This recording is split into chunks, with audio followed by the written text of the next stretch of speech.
Alors, bonjour à tous. Alors aujourd'hui, on va faire l'adobe. Vous savez, j'avais fait les raviolis, je vous avais dit que j'avais inversé parce que l'adobe était congelé et tout, et que je vous ferai la recette de l'adobe. Donc, l'adobe niçoise.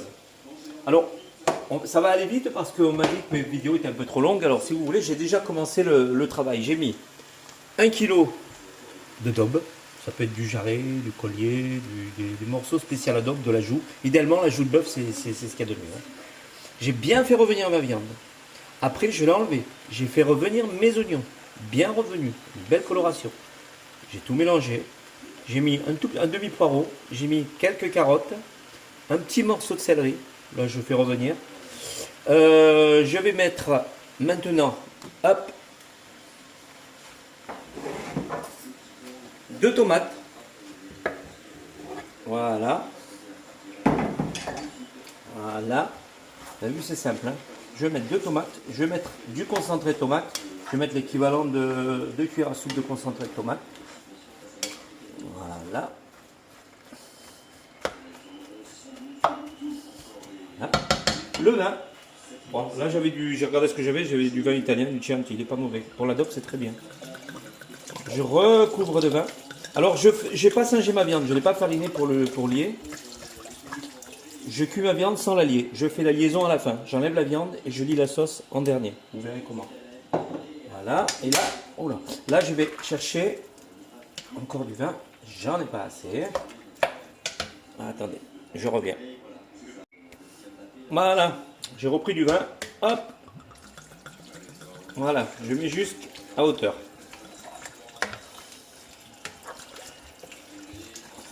Voilà. Il m'a fallu 1,5 litre, hein, des 75 centilitres. Voilà, 1,5 litre de vin.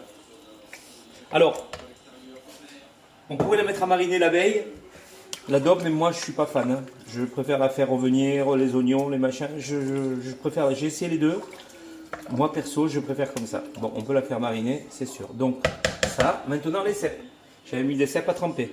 Je vais tout mettre dedans, l'eau y compris. Je mets mes cèpes. Voilà. Je mets l'eau, mais je ne vais pas jusqu'au bout de l'eau parce qu'au fond il y a des impuretés. Voilà. Là, je remue. Alors, ma sauce, où je la lie avec de la maïzena, ce que je vous ai déjà expliqué, la maïzena, ça permet d'avoir des sauces bien plus légères.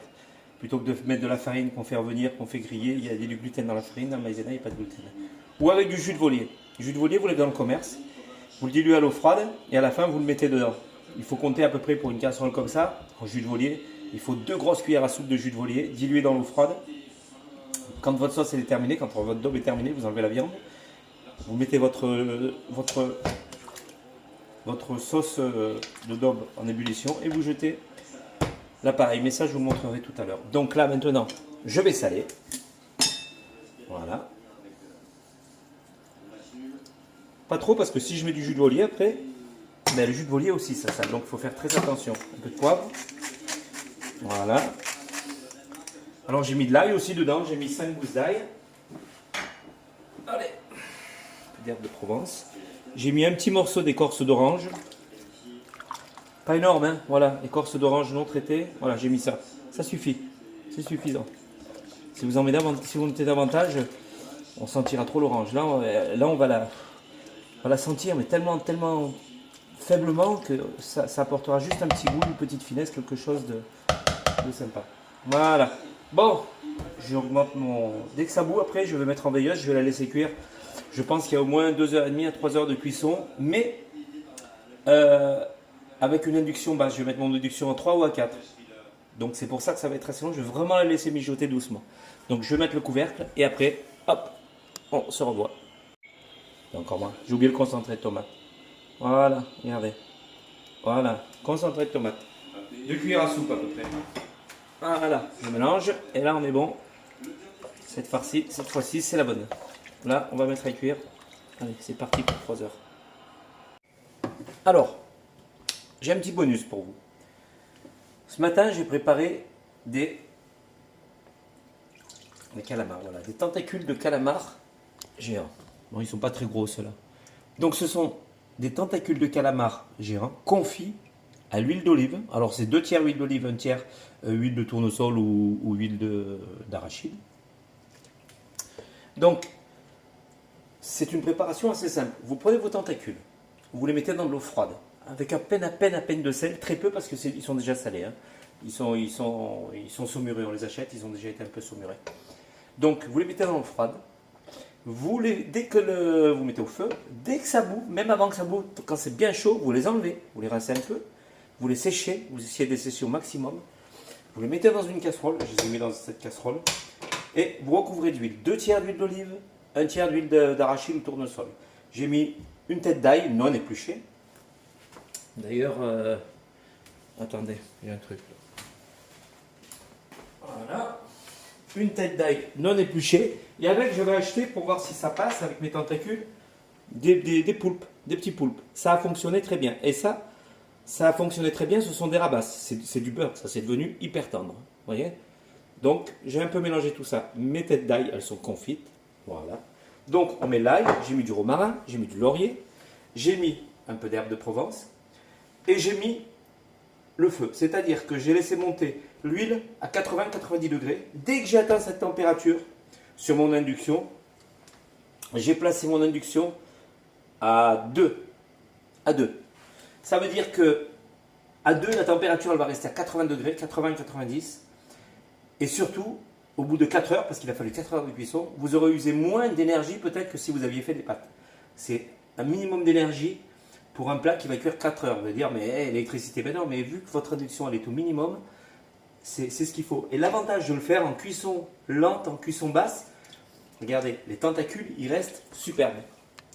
Regardez comme ils sont beaux. Voilà, voyez, ils sont magnifiques et ils sont tendres à souhait. Donc on peut les rôtir dans une poêle, on peut les faire en salade, on peut les faire en ragoût. Alors si vous les faites en ragoût c'est trop bon ça. Vous faites la sauce à part de votre ragoût, des oignons, de l'ail, de la tomate, du concentré de tomate. Vous faites bien revenir tout ça, un petit peu de vin, un petit peu de safran. Vous faites cuire votre sauce, un petit peu d'eau. Vous faites cuire votre sauce. Après, dedans, vous incorporez quelques pommes de terre. Vous faites cuire votre pomme de terre dans cette petite sauce et vous mettez vous les coupez en morceaux et vous mettez dans la sauce que je viens de vous dire, c'est une tuerie. Mais même comme ça, là, vous les mangez. Ils sont très très parfumés. Il y a le goût d'ail, les herbes et tout ça, et c'est du beurre. Donc ça, c'est le petit bonus. Facile à faire. Hein. 4 heures de cuisson à 2 de votre induction. Il ne faut pas dépasser 90 degrés hein, au niveau du poulpe. Il faut compter au moins 4 heures. Et si vraiment ce sont des gros, il faudrait peut-être compter 4h30, voire plus, si vraiment ce sont de gros tentacules. Ceux-là, ils n'étaient pas énormes, on peut dire. Hein. Mais à 2, en plus, je vous dis, c'est important, vous ne dépenserez pas beaucoup d'énergie. Hein. 2, franchement, c'est mode de cuisson très très économe et efficace. Voilà, c'était le bonus. Et tout à l'heure, on revient sur l'adobe. Alors, regardez. Là, ça fait 1 heure qu'elle est en train de cuire. Regardez, ça mijote doucement. Voilà, ça frémit à peine. Voilà. Donc là, j'ai mis à 6h et 7h. Là, je pense qu'il faut compter au moins à ce rythme-là jusqu'à 9h. J'ai rajouté 4 grosses baies de genièvre à l'intérieur. Et une chose que je ne vous ai pas dite, hop, hermétiquement fermé avec le couvercle. Il faut penser à le couvrir, sinon tout le vin va s'évaporer. Là, ça s'évapore, hop, et ça retombe dedans de toute façon. Donc bien couvert. À 9h, on verra où on en est. Voilà. Allez, à tout à l'heure. Alors, bonjour à tous. Alors, hier, j'ai commencé ma daube. Je l'ai eu terminé. J'ai arrêté la cuisson vers 21h. Voilà, elle est là. Je l'ai égouttée à peu près. Et là, il y a la sauce. Voilà, maintenant, on va faire le liant. Donc, j'ai pris du jus de volier. Là, il y a l'équivalent de 3 grosses cuillères à soupe de jus de volier. Vous trouvez ça dans le commerce, hein, Carrefour, Intermarché, peu importe. Jus de volier. Et si vous n'avez pas de jus de volier, dans votre sauce, vous mettez un bouillon cube de bœuf et vous faites une liaison à la maïzena, eau froide, maïzena. Vous liez le tout et vous remettez votre viande. Je vous rappelle que le maïzena, ça permet d'avoir des sauces un petit peu soyeuses et surtout au niveau de la digestion, il n'y a pas de gluten, il n'y a pas toutes ces choses-là.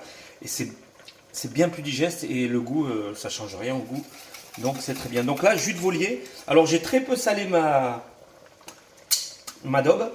Parce que le jus de volier, ça sale. Donc si vous vous servez de ça, faites attention, c'est déjà pas mal salé. Donc ça, dilué dans de l'eau un peu chaude, à peine chaude, pas trop chaude, sinon ça le lit tout de suite. Et je verse dedans. Vous voyez, je vais augmenter le feu. Voilà. Voilà, ça lie presque instantanément. Voilà, attendez. Voilà, dès que ça s'est lié, on va remettre l'adobe dedans. Alors, regardez la couleur de la sauce. Elle n'est pas violette, elle n'est pas rouge non plus parce qu'elle est concentrée de tomate. Elle n'est pas violette comme un bourguignon. Alors la différence d'un bourguignon et d'une daube, en fait, c'est que dans le bourguignon, il y a des lardons, il y a du champignon, mais il n'y a pas de tomate dans un bœuf bourguignon. Dans une daube, vous avez de la tomate, il n'y a pas les lardons, il n'y a pas les champignons. Enfin, il n'y a pas les champignons aussi parce que j'ai mis des cèpes. Mais surtout, il n'y a pas de tomate hein, dans un bœuf bourguignon. Là, on a fait la daube niçoise, hein, donc c'est pas la même chose. Lequel est le meilleur des deux? Il n'y a pas le meilleur, les deux sont très très bons, ils sont différents. Voilà, regardez la liaison. La liaison est faite. Et une fois que j'aurai mis ma viande, si j'estime que la liaison n'est pas suffisante, voilà, c'est un peu salé, c'est parfait. À ce moment-là, je relirai un petit peu avec de la maïzena si j'estime que c'est pas assez lié pour moi. Voilà, on mélange. Voilà. Et là. Alors, par contre, la cuisson, j'avais mis à 2 et c'était beaucoup trop long. La chaleur n'était pas suffisante en fait, parce qu'en fait 2 ça dépasse pas 90 degrés, donc c'est pas suffisant pour l'adobe. Donc j'ai mis ma daube à 5, même à un moment donné je l'ai mis à 6. Et elle a cuit à 5, 6, elle a cuit 4 heures. Donc en considérant que les morceaux sont quand même assez gros. Voilà. Si vous faites les morceaux un peu plus petits, vous diminuez le temps de cuisson. Plus les morceaux seront petits, plus... quand je dis petit, ce qui est important, c'est pas la grosseur comme ça, mais c'est surtout l'épaisseur. Il faut que chaque morceau de viande ait la même épaisseur. Il peut être long comme ça, le morceau, et avoir des petits morceaux comme ça. Si les morceaux ont tous la même épaisseur, ils auront tous le même temps de cuisson. Par contre, si vous avez un morceau long comme ça, fin comme ça, et à côté vous avez un morceau petit comme ça, mais une boule, le morceau long il sera cuit alors que la boule ne sera pas cuite. C'est important d'avoir des viandes toujours taillées de la même façon, de la même épaisseur, j'allais dire la même taille. Pas la même taille, mais de la même épaisseur. C'est hyper important d'avoir toujours la même taille dans tout ce qui est ragoût. C'est valable pour l'adobe, pour un navarin d'agneau, pour un sauté. Toujours l'épaisseur, c'est ce qui compte dans ces plats en sauce. Voilà. Donc là, l'adobe elle est parfaitement liée. J'ai pas besoin de la relier. Je vais la mettre à 2, juste comme ça un petit peu, toc, histoire de la tenir au chaud. Et voilà, l'adobe est terminée. Voilà.